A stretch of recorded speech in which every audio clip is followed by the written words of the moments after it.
La historia, la geografía y la demografía determinan el devenir de México. Los conflictos con Madrid, con París, con Londres, con Washington han determinado las decisiones políticas fundamentales de nuestro país.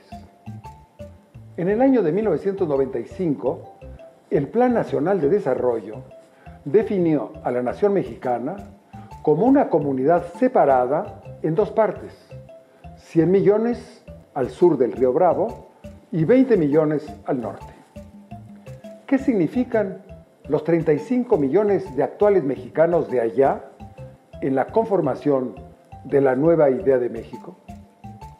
El envío de remesas es más significativo para nuestra economía que el petróleo, el turismo o la inversión extranjera directa.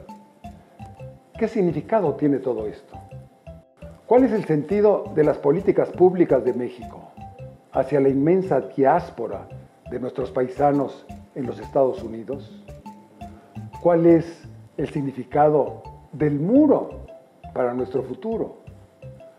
Los mexicanos somos un pueblo compuesto por 162 millones de personas. Hoy dedicamos nuestra reflexión a la visión que del país tienen nuestros compatriotas que viven fuera de las fronteras físicas del territorio, pero que siguen latiendo en las voces que conforman la idea de México. Sean bienvenidos. Bien, pues buenas tardes y bienvenidos todos. Pásale, Manuchita, siéntate por acá. Me da mucho gusto recibirlos en Casalam y en este Instituto de la Mexicanidad.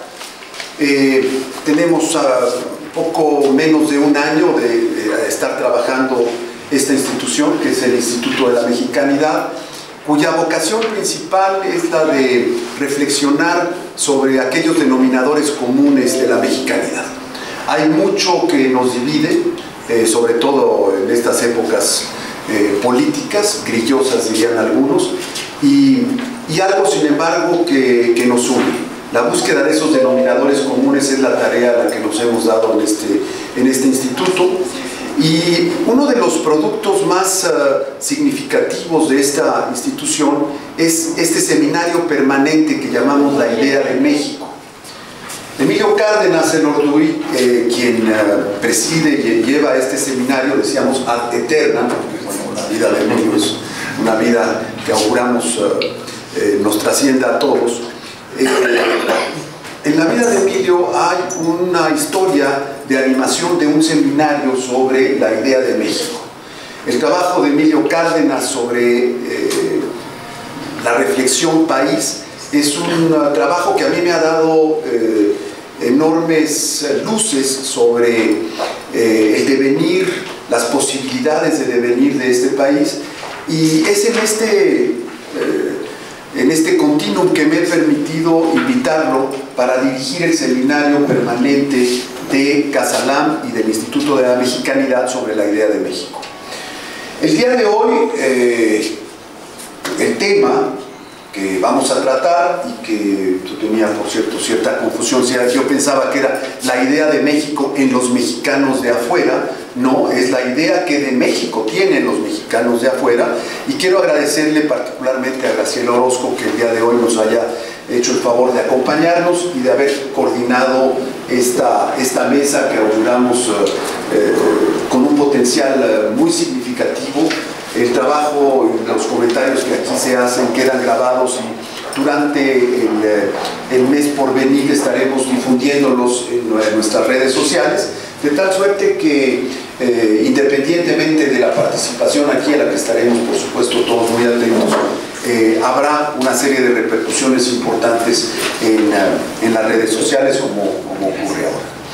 Le agradezco en este sentido también a Leticia Calderón, a Cecilia Imas y a José Luis Gutiérrez, que nos acompañen en este seminario, y particularmente a ti, Emilio, que con tanta generosidad, con tanta disposición, con tanta bondad, con tanta inteligencia nos ofreces las reflexiones que durante tanto tiempo has hecho sobre la idea de México y que buscamos conjuntamente puntualizar en estos seminarios. Espero que para todos sea un tiempo, un momento de aprendizaje y un momento de convivialidad y un momento de búsqueda, de reflexión, y sin más te cedo la palabra para que nos puedas hacer la introducción formal del seminario. Gracias. Muchas gracias, Gastón. Bueno, la presentación está hecha. Graciela Orozco, mis colegas, todos somos de la Facultad de Ciencias Políticas, exceptuando a nuestro paisano también, porque vivió 30 años en Chicago, él es michoacano, y estamos pasando el currículum a todos ustedes, porque es tan largo, han escrito muchos libros. Quisiera muchos libros sobre el tema de migración de los mexicanos en Estados Unidos. La persona que le pedimos que coordinara este seminario es Graciela Orozco, que es realmente una pionera en este trabajo, antes que nadie, junto con Roger Díaz de Cosío, desde la Secretaría de Relaciones, se inició una primera acción de políticas públicas y ella dirigió durante más de 20 años, el presidente era Roger Díaz de Cosío, y ella era la directora de la Fundación Solidaridad Mexicana-Americana, de una enorme importancia y que realmente sentó las bases de lo que podremos hacer en el siglo XXI con esa enorme comunidad que está del otro lado del Río Bravo. Es importante porque hoy en la mañana Lorenzo Meyer en Reforma nos habla de los 5.5 millones de mexicanos indocumentados, que parece que es una cifra real de indocumentados, y por otro lado parece que hay 35 millones de mexicanos del otro lado del Río Bravo, ¿no? De manera que si juntamos los que están del otro lado más los que estamos de este lado y que hablamos español, pues realmente somos un poquito más que los rusos, de lo que es la patria de los Ares, ¿no? No la federación que hizo Lenin, ¿no? Pero los rusos, pues somos casi tanto como los rusos, los mexicanos, ¿no? Esto nos da una dimensión del papel que ocupa México en el planeta, ¿no? Por un lado. Y el problema es tan grave para los mexicanos que yo estudié ciencias políticas hace muchísimos años. Después de 25 años de fundación de la Facultad de Ciencias Políticas, había un solo curso sobre historia de México y Estados Unidos que nos terminamos en el 47, en 1847, y nunca más sabíamos nada de Estados Unidos. Una cosa gravísima, 25 años de una facultad dedicada a la ciencia política que no podía mirar hacia los Estados Unidos. Esto lo viví yo como estudiante. La otra anécdota que quisiera contarles y que se resolvió apenas hace como 15 días es que en una ocasión que yo hice una película sobre México, bueno, sobre Alfonso Reyes, y bueno, con Carlos Fuentes y Octavio Paz, tuvimos que ir a Los Pinos para decir al presidente qué película llevaba a la universidad a Francia. Y yo le decía a un hombre muy importante que era en Los Pinos y con los presidentes, Enrique González Casanova, que había una cantidad fantástica de mexicanos en Michoacán, que eran como 2 millones. Y entonces mi maestro me dijo, de eso no se habla, de eso no se habla. Entonces yo me quedé pensando que no se hablaba de esta infiltración para que, como el Vietcong infiltraba al Vietnam del Sur, se levantaran de pronto y hicieran la ofensiva de Tet, ¿no? Y me quedé 40 años pensando que esta era la estrategia desde Los Pinos de no hablar del asunto, hasta que hace como 3 semanas en una mesa redonda en el ITAM estaba Bazañas, nuestro antiguo embajador en Washington, y entendí que no se podía hablar de esto porque esto era una válvula de escape demográfica. Si se hablara de esto y se parara, tendríamos 35 millones más en este momento que hubiera roto los sistemas de salud, de educación y de alimentación de este país. Era la necesidad de que exportar la población que México no podía atender. Esa era la razón, no el levantamiento que estábamos mandando para allá. Diciendo estas pequeñas cosas, espero que ustedes pregunten. Yo ya no le pregunté a mi maestro por qué no podemos hablar de esto, ¿no? Me tardé 40 años en entenderlo. Si hay algo que no queda claro, no esperen tanto tiempo, pregunten a nuestros especialistas que se las saben todas, ¿no? Todos han escrito muchos libros sobre el tema, de manera que le dejo la palabra a Graciela. A nombre de mis compañeros en este conversatorio y del mío propio, agradezco al Instituto de la Mexicanidad, al doctor Melo, al doctor Cárdenas, por abrir este espacio para que podamos platicar acerca del México de afuera. Un tema no solo apasionante, sino que tiene una importancia estratégica para México. Llamamos al México de afuera, al que está representado por ese enorme grupo poblacional que comparte una herencia cultural con los mexicanos de acá de este lado, y que se ubica mayoritariamente en los Estados Unidos, aunque hay pedacitos del México de afuera en algunos otros países como Canadá, España, Alemania, en fin. Este México de afuera, ubicado en Estados Unidos, se compone por dos grupos perfectamente diferenciados. Diferenciados en términos de sus características, del grado de asimilación, de las percepciones que tienen sobre México, en fin. El primer grupo está compuesto, como ustedes saben, por estos inmigrantes mexicanos que viven en Estados Unidos y que hoy suman exactamente 12 millones de personas. 12 millones de personas que a su vez pues significan el 98% de los inmigrados, el 28% de los inmigrantes de Estados Unidos, casi un tercio, y el 10% de la población nacional. El segundo grupo se compone por 25 millones, ya son 37, es que nosotros nos reproducimos como conejos, entonces tú hablabas de 35, son 37 ya, 37 millones. Lo que hablaste. Los 25, en lo que habló, 25 millones de mexicanos, de mexicano-estadounidenses para hablar con propiedad, aunque también usaremos el término mexicano-americano porque así se autodenominan ellos. Y estos 25 millones pues, representan el 8% de la población de Estados Unidos, 2/3 de los latinos que están en aquel país y más o menos el 19-20% de la población en México. En total tenemos que el México de afuera se compone entonces por 37 millones de personas. Y para que tengan un parámetro, esto es 16 millones más que el conjunto de la población de todos los estados fronterizos de México con Estados Unidos y el 70% de todos los habitantes de los estados de la Unión Americana que tienen frontera con nuestro país. Bueno, para hacer una rápida caracterización sobre cada uno de estos dos grupos, diríamos que los inmigrantes mexicanos constituyen un grupo sumamente heterogéneo por varias razones. Su estatus migratorio, la mitad de ellos son indocumentados, por su lugar de origen, proceden de todos los estados de la República, por su lugar de destino, ciertamente hay una concentración importante de inmigrantes mexicanos en California, Texas, Arizona, Illinois y Florida, pero se encuentran prácticamente a todo lo largo y ancho de aquel país.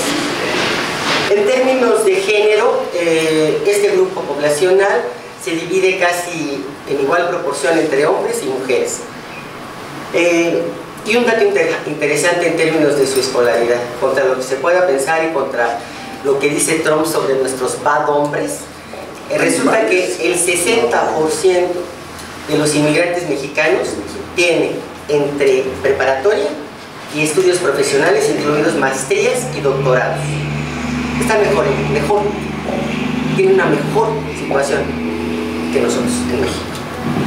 Solo 40% tiene menos de 10 grados de escolaridad, para romper mitos, casi nunca. A este grupo pertenecen también los Dreamers, llamados Dreamers, que es este grupo de jóvenes que no migraron, al menos no por su voluntad, sino que fueron llevados por sus padres a Estados Unidos a temprana edad y que hoy viven la amenaza de ser deportados en cualquier momento,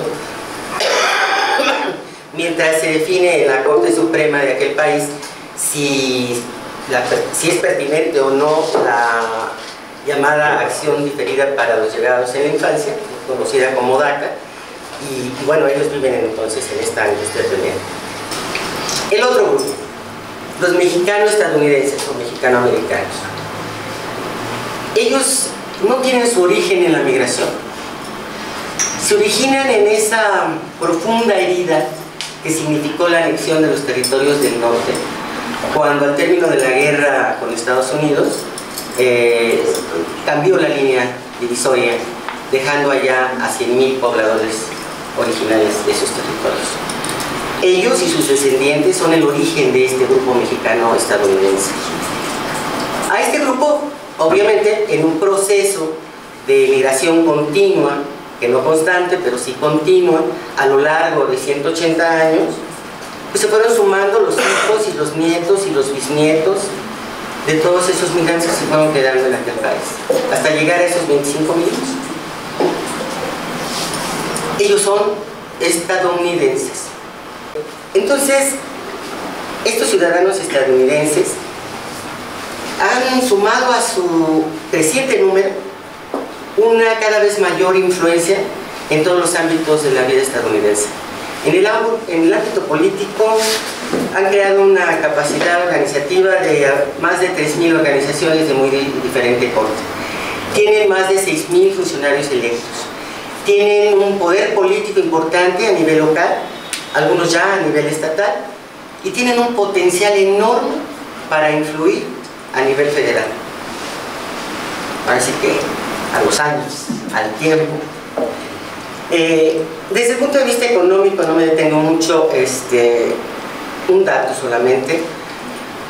La capacidad de consumo de los mexicanos, mexicanoamericanos y el resto de los hispanos llega a 1.5 billones de dólares al año. Como sea, estos dos grupos tienen una importancia estratégica para México y participan en un proceso ineluctable que involucra a millones de personas en los dos países. Ese es en principio mi retrato del México de afuera. José Luis nos puede decir mucho.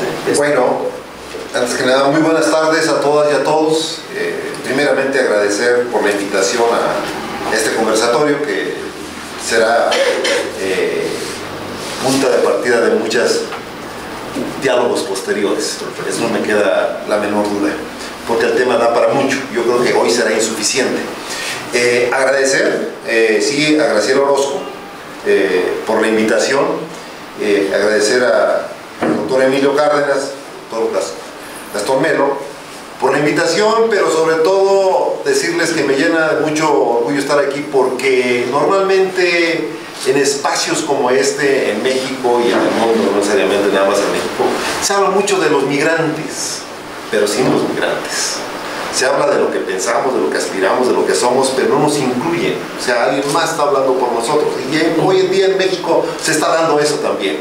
Pero yo reconocer esa visión y esa inclusión, primero que nada. Y sí, hablar de los mexicanos de afuera, yo cambiaría un poquito incluso el tema. ¿Qué tan importantes son los mexicanos para México? Y en este caso me voy a ir a Michoacán, que es el terreno donde pues ahora tengo los datos más frescos y demás. Primero porque tengo 30 años viviendo en Chicago. Soy el fundador de la Casa Michoacán, soy parte de la Federación de Clubes Michoacanos en Illinois, fui parte de Alianza América, es una organización de latinos dirigida por los propios migrantes latinos. Tuve la fortuna de ser funcionario, parte del gabinete de 2 gobernadores demócratas en el estado de Illinois. Soy pues un ciudadano binacional, porque ahora soy el secretario del migrante del gobierno del estado de Michoacán. El único estado que tiene una secretaría. Ahora ya son 2 más, ya Zacatecas y Guerrero acaban de seguir el ejemplo de Michoacán. Y casualmente los 2 compañeros, tanto Fabián como José Juan, son de Chicago y son miembros de la Red Mexicana de Migración y Migrantes, cosa que quiere decir, para allá voy, la urgencia de que los mexicanos, las organizaciones mexicanas viviendo en estados migrantes, tengamos mayores oportunidades de desarrollar nuestras capacidades. Cuando me invita el gobernador Silvano Aureoles a ser parte de su gabinete, yo me propuse una meta. ¿Cómo vamos a cambiar la narrativa en la forma en que el migrante en Michoacán es visto?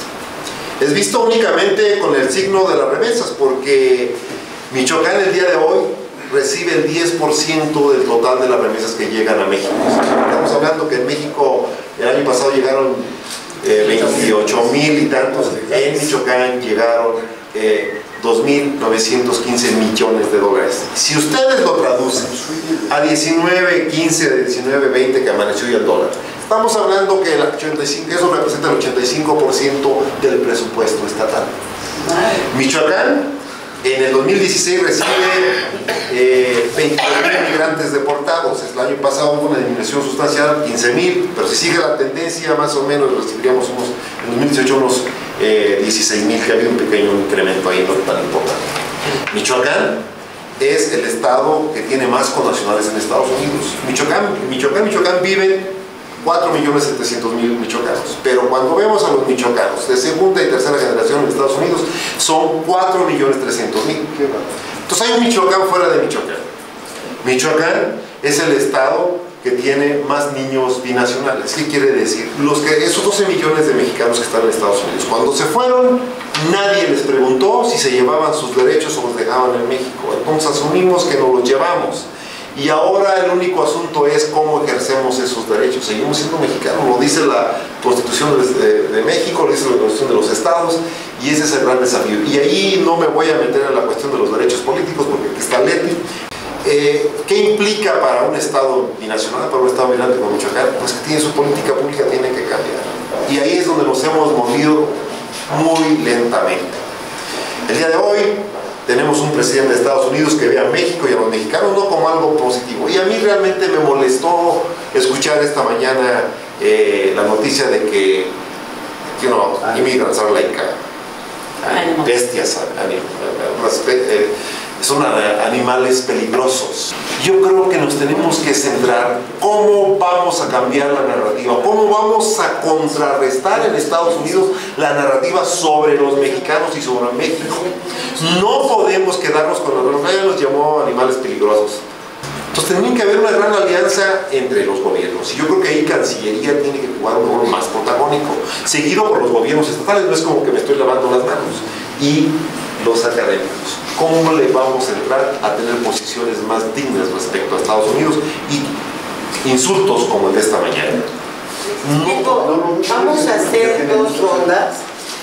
Esta es apenas la mitad de la primera intervención, para dejar ya en la segunda ronda una participación mucho más abierta de todos ustedes acerca de qué hemos hecho y qué tenemos que hacer, que es lo importante. Entonces, si me permiten, pasamos ahora con la doctora Cecilia Imaz, que quisiera que nos comentaras desde la óptica de la política migratoria qué tendencias se identifican sobre la migración, la emigración, la repatriación, el retorno, en fin. Sí, veo que obviamente se hemos calentado los ánimos, es brutal lo que estamos viviendo, nos sentimos casi en un preámbulo nazi, bueno, es un preámbulo nazi, y se han tocado muchos temas. Desde el principio se habló de por qué México no estudió a Estados Unidos. Sucede en muchos países cuando la migración del siglo XIX empieza, no se le da importancia y se ve como migración laboral.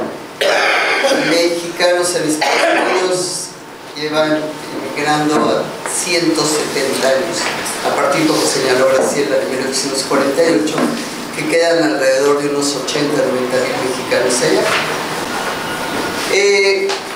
El enfoque que hubo y la política que llegó a llamarse la no política es porque se le veía como una migración laboral, lo que comentabas, que se vayan, se ha habido siempre, pero realmente la migración masiva empieza en los 70s, a mediados de los 70s, si no en México, en todo el mundo. Es un cambio, inicia el cambio de época. El siglo XXI, de hecho, empieza en los 70s. Y ya los modelos de producción que se tenía en México eran muy cerrados en sí mismo. Teníamos el modelo de sustitución de importaciones. Recuerden que había galletas Mariazo de animalitos, ya paran. Había la Colgate y la Colgate. Estábamos acostumbrados, vivíamos bien, México vivía bien en los 70, llegamos a tener un buen nivel. Pero esto se agotó. Entonces empieza una población muy joven a crecer, lo que llaman el bono demográfico, y la salida fue allá. El censo de 1980, ustedes no habían nacido, pero no está tan lejos, 80. Resulta que en las proyecciones de población, México tiene 5 millones menos de población.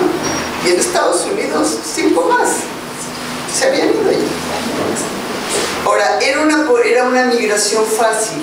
Cruzabas la frontera sin bronca.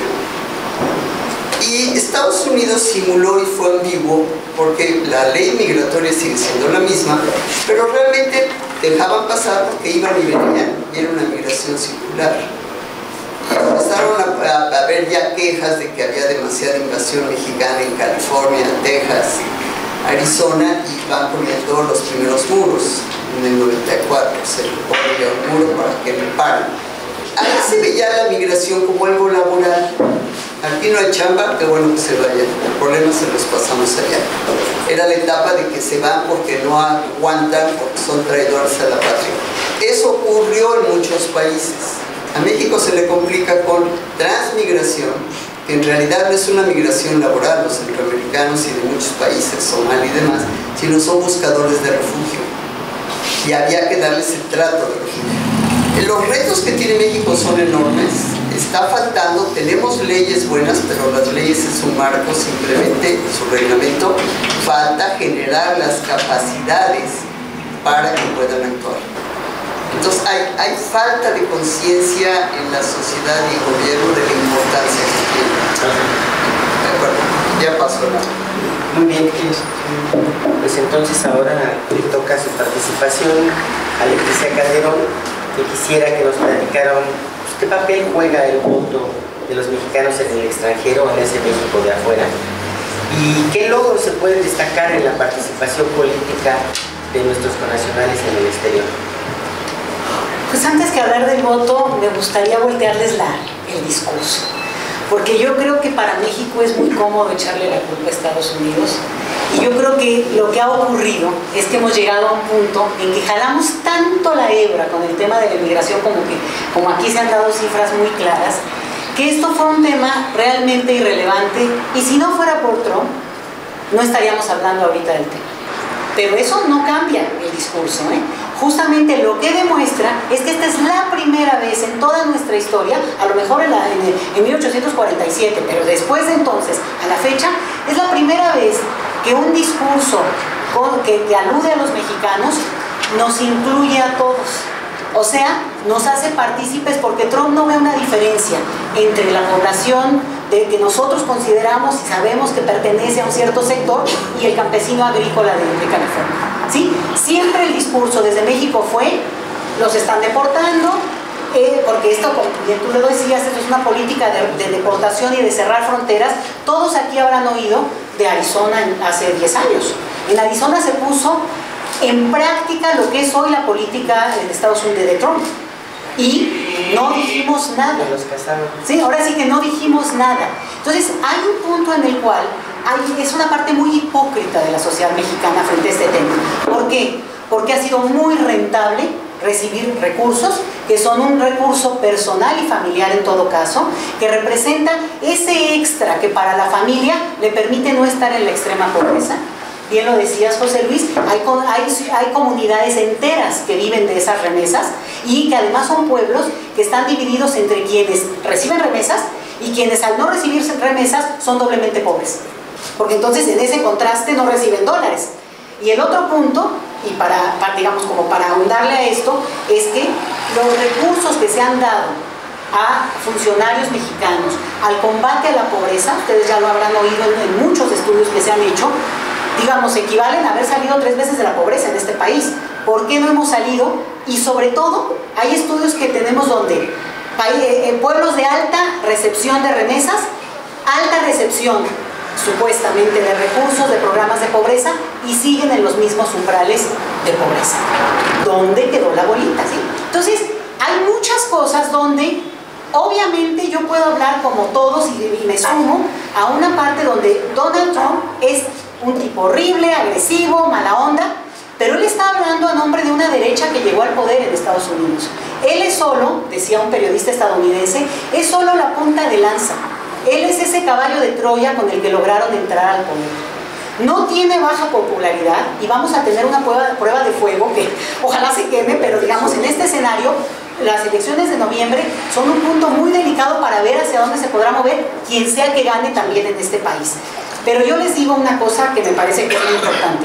Hemos sido hipócritas en este tema por eso, porque es justamente eso allá versus acá. Y el punto es que los mexicanos en Estados Unidos son el espejo más bonito y el más feo en el que nos vemos. Cuando nos vemos bonitos, bueno, pues Graciela habló y a mí me conmueve y me dan ganas hasta de llorar. Pero el otro lado es ver el espejo y es como la madrina de Blancanieves, ¿no? Te ves horrible y dices, esa no quiero ser. Pues eso somos. Pero la nota que está junto a la de Donald Trump es la golpiza que le puso un agente del Instituto Nacional de Migración de este país a un salvadoreño que intentaba llegar a Tijuana. Que le faltaban 10 pasos para llegar. O sea, es el punto en el cual, más allá de hablar de países, tenemos que empezar a hablar también de, obviamente, gobernantes, porque son los que dictan. Pero el problema es que en este momento, y se han escrito textos maravillosos al respecto, por cierto, en los últimos tiempos, los últimos 2 o 3 años, cómo el tema de la reputación y el prestigio de nuestro país está jugando en nuestra contra. Está siendo un punto en el cual la referencia de México, y digo, no creo que esté hablando de nada que nadie va a decir, estamos en ese punto. Feminicidios, violencia, narcotráfico, las armas que tú decías, pero esas armas que no pasaban hace 10 años, ¿eh? ¿Quién las deja pasar? Nuestra propia autoridad. Entonces, todo eso que construye un discurso, que construye un prestigio a nivel internacional, no hace nada a nuestro favor. ¿Quién ha salido en el mundo a defender a México? Nadie. Y no hacen porque hay la percepción internacional de que este país se está pudriendo. Obviamente no creo eso y creo que por eso además estamos al mismo tiempo en un momento realmente de fuerza que tiene que ver con las elecciones, porque nos está moviendo a pensar justamente, ahí está la idea de México, la idea que queremos de México. Entonces, puesto en ese sentido, yo sí creo que hay una serie de cuestiones donde este espejo, donde nos observamos, y lo voy a tratar de vincular de esta manera, por ejemplo, yo aquí nada más les quiero mostrar esta mapita, porque 98% de los mexicanos que radican en el extranjero viven en Estados Unidos, 2% viven en el resto del mundo, pero principalmente Canadá, España, Francia, Alemania, Inglaterra, ¿sí? O sea, son los países donde hay mexicanos, que no es poca cosa, pero son poquitos porcentualmente hablando. Pero el punto es, este es uno de los países de menor recepción de extranjeros en nuestro país, porque tenemos unas leyes en el mundo, perdón, no sé qué dije. Este es un país que tiene menos del 1% de nuestra población nació en el extranjero, y de ese 1% que corresponde aproximadamente a 1.200.000, 70% son estadounidenses, pero no son sajones, son hijos descendientes de mexicanos. O sea, a lo mejor tu hija, unos sobrinos míos, el que se fue a vivir aquí, o sea, sí, es ese perfil. Y hoy los casi 3 millones de mexicanos deportados o retornados forzosamente a nuestro país en la última década. A mí me apachurra mucho, me hace realmente sentir muy mal cuando la peor tragedia que le puede ocurrir a un chico dreamer o un papá de un dreamer es siquiera pensar en volver a su país de origen. No hay peor pesadilla que esté en su imaginario, que no es por pragmatismo, una parte obviamente lo es, porque no, las oportunidades, pero en su imaginario está el tema de lo que también no me dejarán mentir: qué miedo, qué violencia, qué situación, en qué momento regresar significa extorsión, o lo que estamos viendo, señores. Estamos hablando de una cuestión surrealista, pero que la pongo en contraparte porque, claro, cuando tú tienes una política tan agresiva, y esto lo hemos discutido en foros muy cerrados, en los que ya en términos de geopolítica fuerte, y es, ¿qué tanto le es rentable a un país como México, 14 economía más rica del planeta, con un Producto Interno Bruto increíble? El tema es la desigualdad, el tema es la repartición que se ha hecho en este país de esa riqueza, y el asunto es, ¿qué tanto sigue siendo políticamente rentable tener una diáspora de 6 millones de personas sin documentos que viven a la sombra y en un estado de vulnerabilidad porque ahora Trump ya un juez le detuvo la orden ejecutiva y ahora ya le puso una demanda y así se lo van a pasar hasta que el señor pierda o se reelija? Para esta segunda ronda quisiera que la pregunta fuera ¿qué hemos hecho para preservar la mexicanidad en esos grupos y para relacionarnos con ellos? Ahí viene un poco de los medios de comunicación precisamente. Tenemos que aceptar que ha habido varios factores que han favorecido la permanencia de la mexicanidad en esos grupos del México de afuera. Por un lado, la vecindad geográfica, por otro, la migración continua, la circularidad que caracterizó a esa migración por muchas décadas y que favoreció la creación de comunidades transnacionales íntimamente ligadas entre sí, en todos los estados de la República. Michoacán los tiene constantemente. Pero también, bien importante, la televisión. Sí, la televisión. Resulta que don Emilio Azcárraga mismo, un mexicano-americano precisamente, o mexicano-estadounidense, fue un hombre muy visionario. Vio antes que la cervecería Modelo y que Bimbo, que ahí había un nicho de mercado muy importante, y le atinó e invadió a esa población con contenidos en español, películas, espectáculos, noticieros, música, comida mexicana, todo. Y siguen esos medios ahora todavía cumpliendo esa función de cohesión étnica, cultural, social, que ha hecho que los mexicanos sigan conservando el español y que se hayan hecho de Estados Unidos pues el segundo país ya, ¿no?, que habla español. Pero lo que más ha ayudado a mantener la mexicanidad en esos grupos es la cerrazón de la sociedad estadounidense. El racismo. Si esa sociedad les hubiera permitido desde siempre ser parte de aquella sociedad en igualdad de oportunidades, no estaríamos hablando en este momento de ningún México de afuera. Se hubieran diluido ahí. Pero como esta situación en Estados Unidos no va a cambiar, tenemos que ver qué vamos a hacer. ¿Qué hemos hecho para empezar? Pues que hemos hecho un montón de cosas, pero todas mal. Sí, la verdad, hemos hecho mucho, pero muy mal hecho. ¿Qué hemos hecho como sociedad? Prácticamente nada. No solo no reaccionamos ante este tipo de cosas contra nuestra gente, no solo eso, prácticamente participamos del mismo calificativo que tiene Trump para nuestra gente.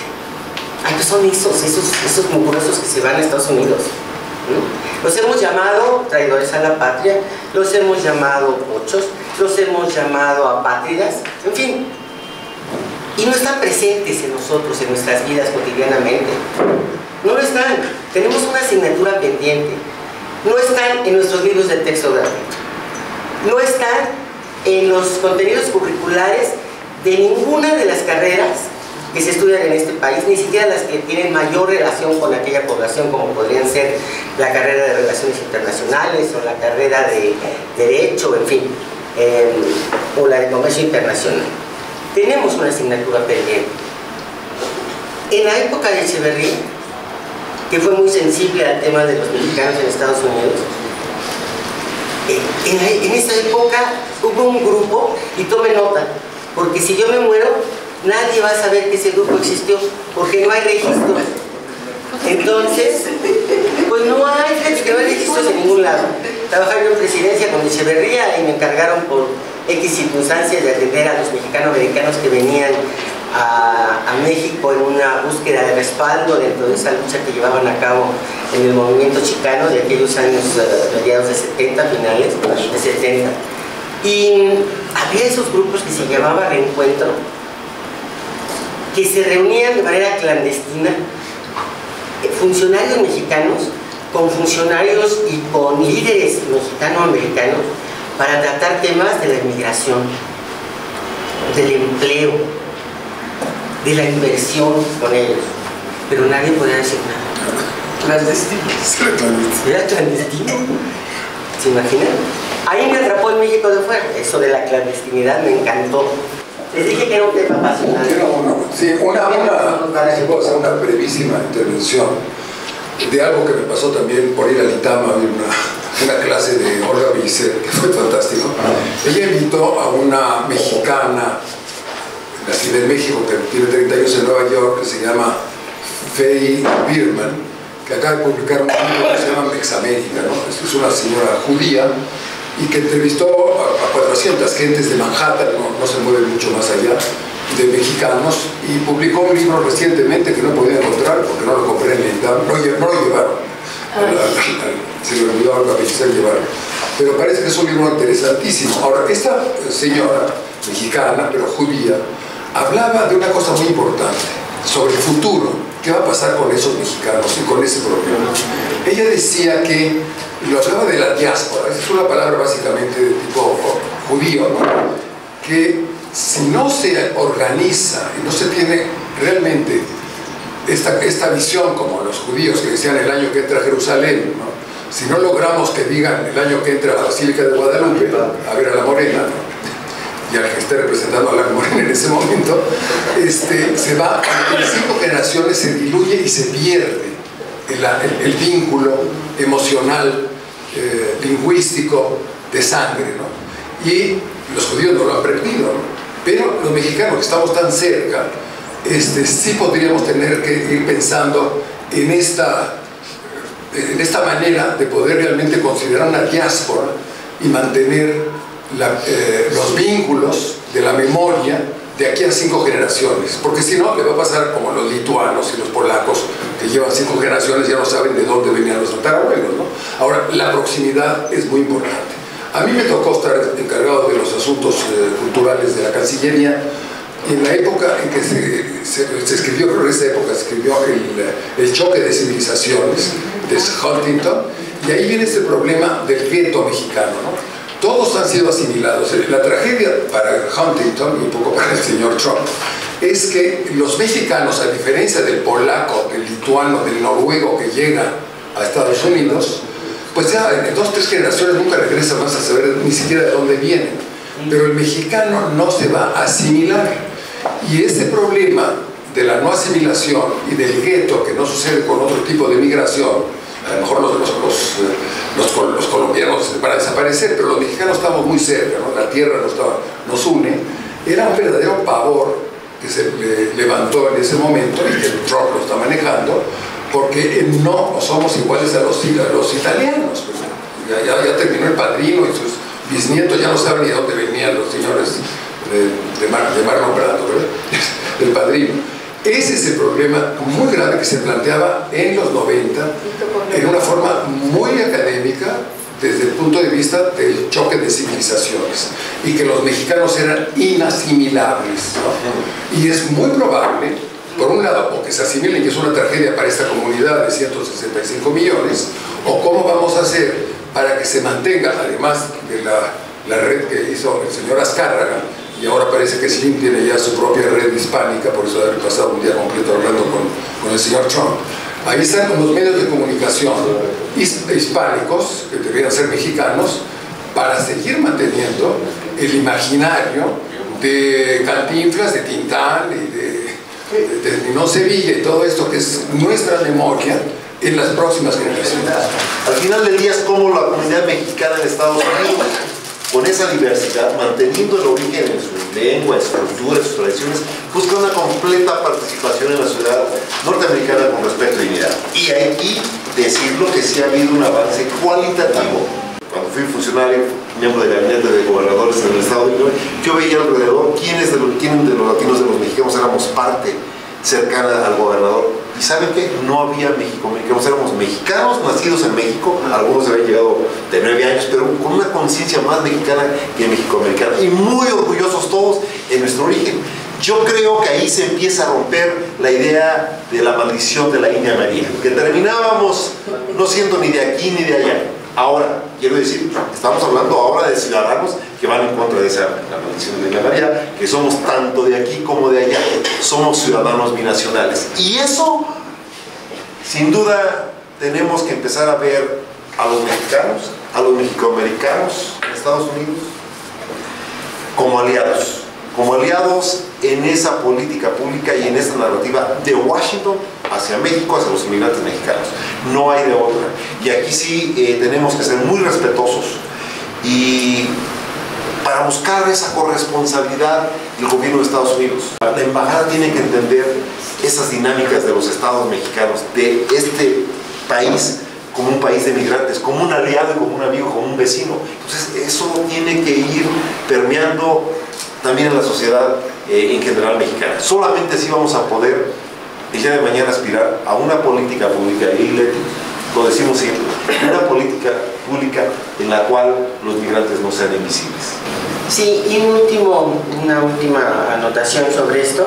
Efectivamente sí podemos ser aliados, pero sí tenemos que entender también que ellos tienen sus propias agendas, tienen sus propias luchas en aquella sociedad, y lo que tenemos que encontrar son los puntos de coincidencia en donde los intereses sean comunes y los beneficios otros. Sus agendas son diferentes a las nuestras, no son coincidentes. Encontremos esos puntos de coincidencia y trabajemos juntos. Mira, yo voy a terminar muy brevemente. La comunidad binacional mexicana va a seguir viajando a Estados Unidos. Los migrantes y las familias van a seguir visitando sus pueblos, independientemente de si se sigue tomando la trompa en la Casa Blanca o no, independientemente de quién sea el presidente de México. Lo único que tenemos que mantener en cuenta, y es un llamado urgente, como diría Leti, y que sigue olvidado en el raciocinio de los políticos mexicanos, que son mexicanos, que tienen derechos y que lo establecen las constituciones locales y la constitución, la constitución mexicana. ¿Cómo avanzamos en reconocerlos como seres humanos? Yo diría que por historia, por vecindad y por migración masiva, la relación de México y Estados Unidos es inevitable. Los principales vínculos que tenemos, los dos países, es nuestra población y comercio. Se habla de integración o no, ya veremos, estamos en una etapa mala. De todo lo que se ha hablado aquí, queda claro para mí que la tarea es de aquí, no de los mexicanos allá, la tarea es de México. Hasta que entiendan los políticos la importancia estratégica que tiene esta población, justamente por lo que menciono, por vínculo entre población y por comercio, inversiones y demás, eso hay que reforzarlo y entenderlo. ¿Por qué? Porque hace 30 años Estados Unidos no hace una política de regularización, como todo país debe de hacer. Segundo, revisaba yo así muy brevemente un memorándum que escribe Madeleine Albright, que fue la secretaria de Estado de Clinton, y le presenta al siguiente presidente Obama un memo de 300 cuartillas. Ahí menciona dos cosas de México y la migración. Dice, primero, dejen de usar en Estados Unidos la política migratoria como campo de fútbol. Dejen la migración en paz y dedíquense a controlar las drogas. Y segundo, al migrante hay que tratarlo con respeto. Aquellos que entraron ilegalmente, que acaban de entrar, depórtenlos. Los que tienen su vida hecha, respétenla. Ojalá se hubiera seguido gobiernos demócratas y no hubiera pasado lo que estamos viviendo. Es una muy mala racha, pero aquí hay que hacerles entender que la importancia que tienen los mexicanos allá. Yo creo que ya me van a tener que invitar a todos sus reuniones, encuentros, porque el tema de la mexicanidad es lo que yo creo que está atrás de todo esto. Es, ¿qué estamos entendiendo? Digo, no está para resolverse hoy, creo que, no sé si, pero es justamente, es el Guillermo del Toro diciendo, hombre globalizado, de mundo, y diciendo, porque soy mexicano, o los referentes que tenemos de, ahorita mencionaban Frida Kahlo, y hasta acuérdense que en la película de Coco se burlan de Frida Kahlo, de ya chole con Frida Kahlo, ¿no? O sea, justo yo creo que estamos en ese momento de tensión donde, no, como generación, y la que sigue, ¿cuáles son nuestros referentes culturales para los siguientes siglos? Y esos también sí nos toca crearlos a nosotros, construirlos, claro que con el referente y con la fuerza que nos da, digo, México Tenochtitlán, pero de ahí, ¿cuál es el México finales de los millennials, no? que construyen y que son eso, no tiene por qué ser, digamos, el cine de oro mexicano. Eso, ahora sí que tampoco me toca a mí ya.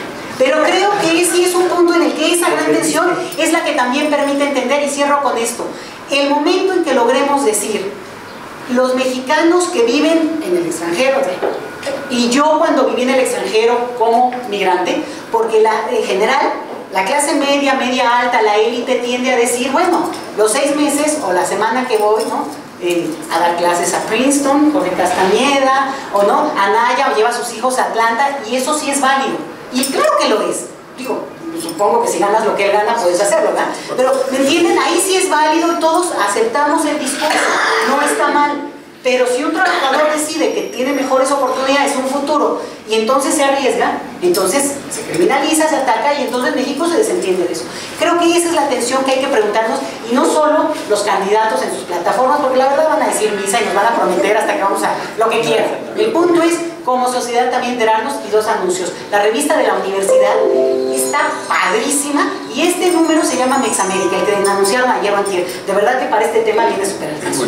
Está padrísima, sí, sí. Solo quisiera como conclusión recomendarles a todos los que están ustedes aquí oyéndonos, si van al Laberinto de la Soledad, un libro que lleva ya creo que 17 millones de ejemplares, el primer capítulo se llama El Pachuco y otros estrenos. Octavio Paz vio desde su niñez el fenómeno que estamos analizando en este momento. Y creo que sí, el presidente del instituto estará de acuerdo en que tendremos que hacer algunos, como es ad eterno este seminario, proponernos otros aspectos antes de que termine el año o cuando empiece el siguiente año, sobre este tema que es verdaderamente esencial. Lo vio Octavio Paz, por eso el primer capítulo empieza en Los Ángeles, California, ¿no? Y que tenemos que ser conscientes de la parte histórica de esta idea de México que viene de muy atrás.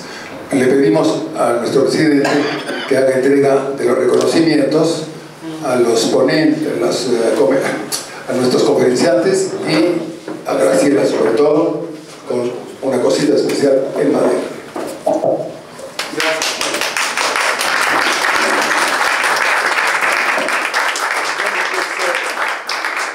Agradeciéndoles a todos ustedes mucho su presencia el día de hoy aquí, y un señalamiento que no puedo dejar de hacer, y es que hay un capítulo que falta en la historia de México, y es el capítulo que cuenta la historia de los migrantes y de este México del otro lado.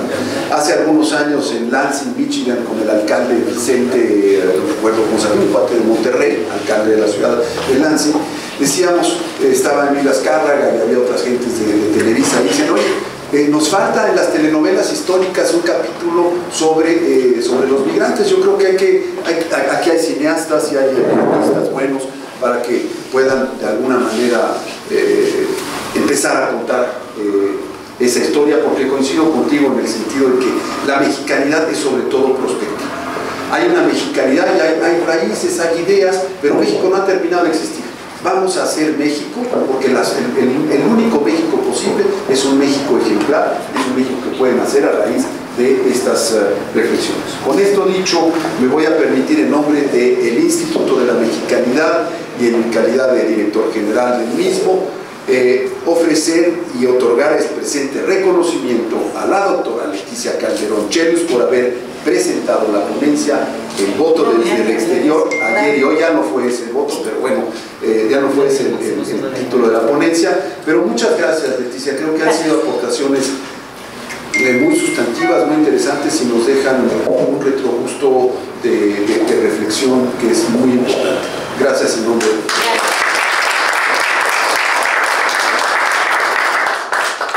De la misma forma, este reconocimiento a la doctora Cecilia Imaz Bayona. Muchas gracias por el patos, por tu manera muy clara, muy concisa, muy desafectada e inteligente de expresar una serie de ideas que de igual forma nos mueven a acciones y a reflexiones importantes. Muchas gracias, Cecilia, ¿no?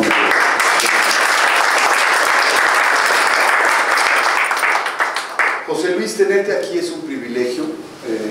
La verdad que como michoacano, como mexicano, con tu identidad norteamericana fuerte y con tu provocación a la negociación y al entendimiento, nos quedamos con retos muy grandes y te agradezco mucho que hayas participado en este seminario. En nombre de Emilio, del Instituto y de toda esta audiencia, muchas gracias.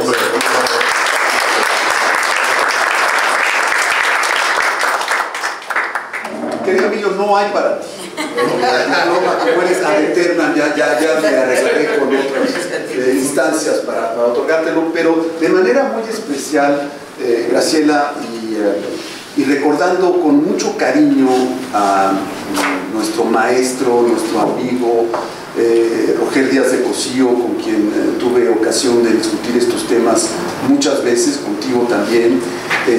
Roger es una figura mayor y contigo, y a través de este pequeño reconocimiento lo recordamos como uno de los maestros mayores de este pensamiento plural y de este pensamiento inteligente y provocador sobre el tema específico de los mexicanos del otro lado. Y a ti en especial, muchas gracias por esta coordinación y como tú misma lo señalaste, espero, querido Emilio, que volvamos a este tema porque ya vimos que da para más. Muchas gracias.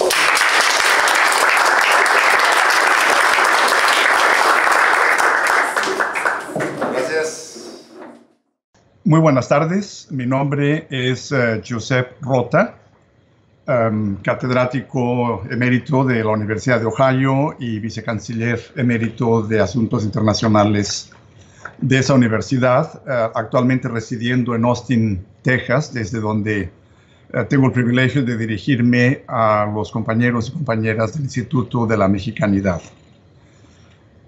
Tengo frente a mí 3 preguntas que voy a tratar de contestar en el menor tiempo posible. Y la primera es cómo se mira desde afuera a los mexicanos. Y entiendo que por desde afuera es desde Estados Unidos. Y la respuesta es un poco compleja, pero la podemos simplificar diciendo que hay 2 grupos muy marcados en Estados Unidos en cuanto a su opinión de México y de los mexicanos. Hay un grupo entre el cual es el que yo me muevo y con quienes suelo interactuar con mayor frecuencia, cuya opinión es sumamente positiva. Personas interesadas en conocer México, interesadas en su historia, su cultura.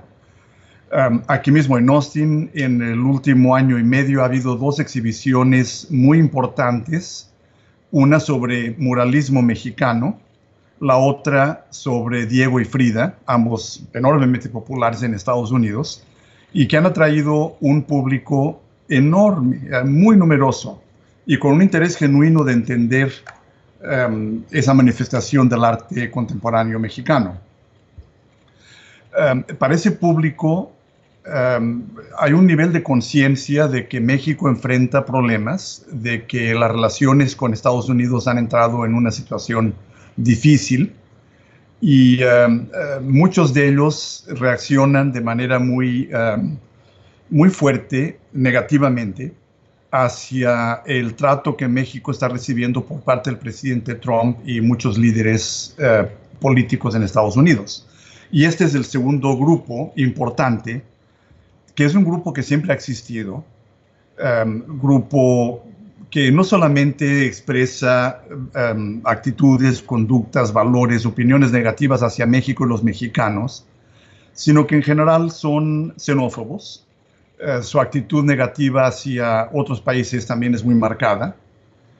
Pero en el caso de México, ven a México con profunda ignorancia y con profundo desprecio.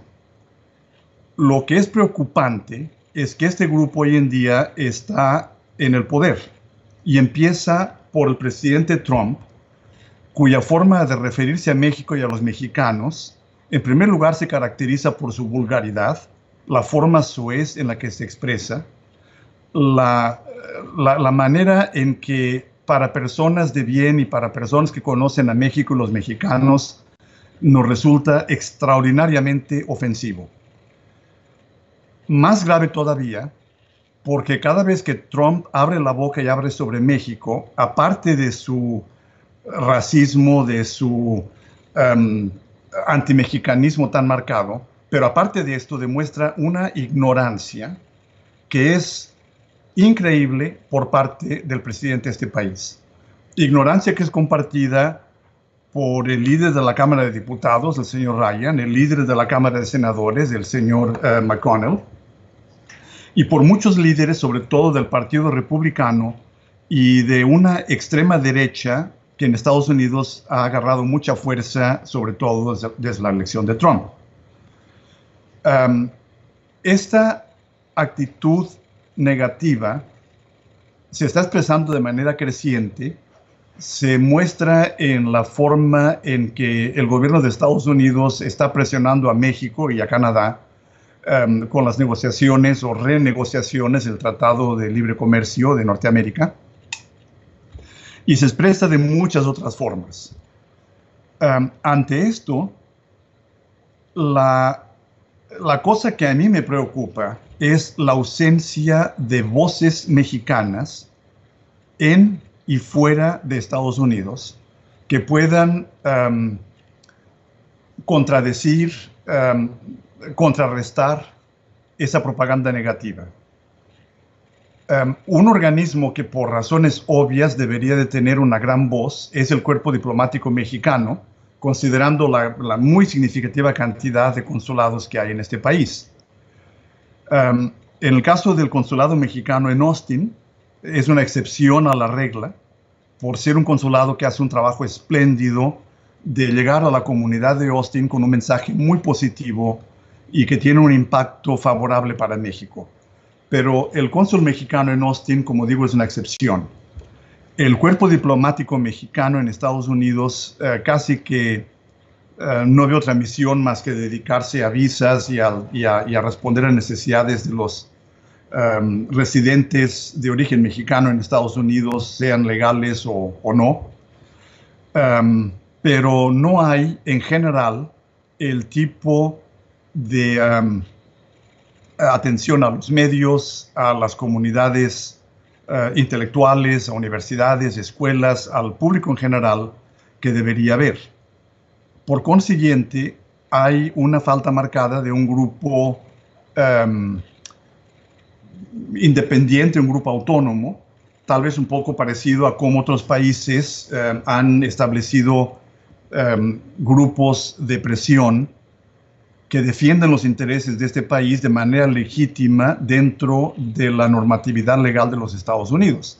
El ejemplo por antonomasia sería la AIPAC, que es la Asociación Pro-Israel, con una gran presencia en Estados Unidos y con una gran capacidad de cabildeo dentro del Congreso norteamericano. Otros países tienen importantes grupos de lobistas o de cabildeo, asociaciones culturales, asociaciones académicas, alcance a los medios, etc. Pero bueno, eso es algo que hace falta y que México necesita hacer. Relacionado con esta pregunta, otra pregunta que me han formulado es cómo se mira desde la Academia de Estados Unidos a los mexicanos. Y creo que aquí en general la respuesta es muy positiva.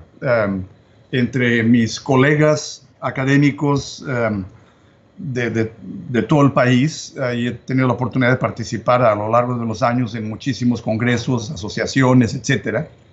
Pero hay es decir, hablar de México en el mundo académico norteamericano no es ni un reto ni una dificultad, sino todo lo contrario. Hay una cantidad enorme de expertos. La mayoría de las personas están bien informadas. No hay nada que determine que un académico es diferente al resto de la población, aun cuando podamos tener doctorados, y entre los académicos también hay gente con prejuicios y gente con actitudes a veces sorprendentes, pero son minoría. La mayoría de personas tienen una actitud muy positiva. Es también un país donde la información que hay sobre México, para quienes quieran buscarla, es asombrosa.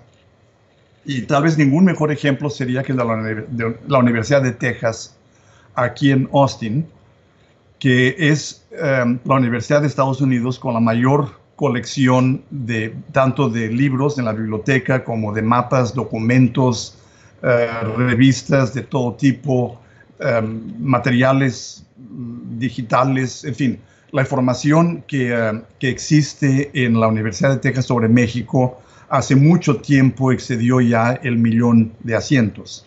Y esa información está libremente, la mayor parte está libremente disponible en forma digital. O sea, cualquier persona en Estados Unidos o fuera de Estados Unidos puede accesar a esa información. Muchas universidades más tienen recursos extraordinarios. La Universidad de California en San Diego, la Universidad de Tulane, la Universidad de Pittsburgh y la Universidad de Carnegie Mellon, las dos en Pittsburgh. La Universidad de Georgetown en Washington, la Universidad de Arizona State en las afueras de Phoenix, Arizona, etcétera, etcétera. Sí, la información es abundante, es buena, es confiable, y en el mundo académico hay líderes naturales que habría que aprovechar. Y la última pregunta es sobre la percepción que de México tienen los mexicanos de afuera. Y considerando que en Estados Unidos hay alrededor de 37 millones de personas o nacidas en México o de origen mexicano, cuando algunas pueden ser por generaciones residentes en Estados Unidos, y tratar de generalizar sobre 37 millones de personas, pues obviamente es muy difícil. Pero si tomo mis contactos aquí mismo en Austin, una ciudad en la cual viven entre 300 y 400 mil personas de origen mexicano, hay, por una parte, una actitud muy positiva, evidentemente. Esa es la madre patria de muchísimas personas que viven aquí. Y si no es su madre patria, es la patria de sus padres, de sus abuelos o de sus tatarabuelos, pero hay una conexión emocional positiva, fuerte, y de nuevo aquí hay aliados naturales que habría que saber aprovechar de mejor manera. Hay también tres opiniones negativas muy generalizadas entre la población mexicana que reside en Estados Unidos. La primera se refiere al problema de la violencia, crimen organizado, inseguridad y narcotráfico, que constituyen un problema para México y para la percepción que de México se tiene en países como Estados Unidos. El segundo problema del que la gente aquí de origen mexicano se queja muy seguido es el problema de la corrupción en México. Y es algo que muchos mexicanos reaccionan de una manera muy negativa y con mucha vergüenza. El tercer problema es la percepción bastante generalizada de que los gobiernos mexicanos desde hace ya varios sexenios, y eso incluye a los del PAN igual que los del PRI, se han caracterizado por incompetencia, por ineptitud, como se refleja por el bajo índice de crecimiento económico en México, 2.3% desde el año 2000 al año 2015, y en los últimos 3 años todavía más bajo, que se compara de manera muy desfavorable con los índices de crecimiento de los países del este y sureste de Asia con los cuales realmente compite México. Y esos son 3 factores que enturbian la opinión de los mexicanos nativos de México o descendientes de mexicanos que residen en Estados Unidos. En fin, hay pues una serie de retos, y lo que siento que hace falta en este momento es, por parte de los mexicanos que quieren hacerlo, es tomar un papel proactivo para incidir en la opinión pública norteamericana, para neutralizar el mensaje profundamente negativo que está llegando de la extrema derecha y del gobierno del Partido Republicano en el poder, y continuar abriendo espacios de comprensión, de aceptación, de progreso y de oportunidades para México en Estados Unidos y fuera de Estados Unidos. Muchas gracias.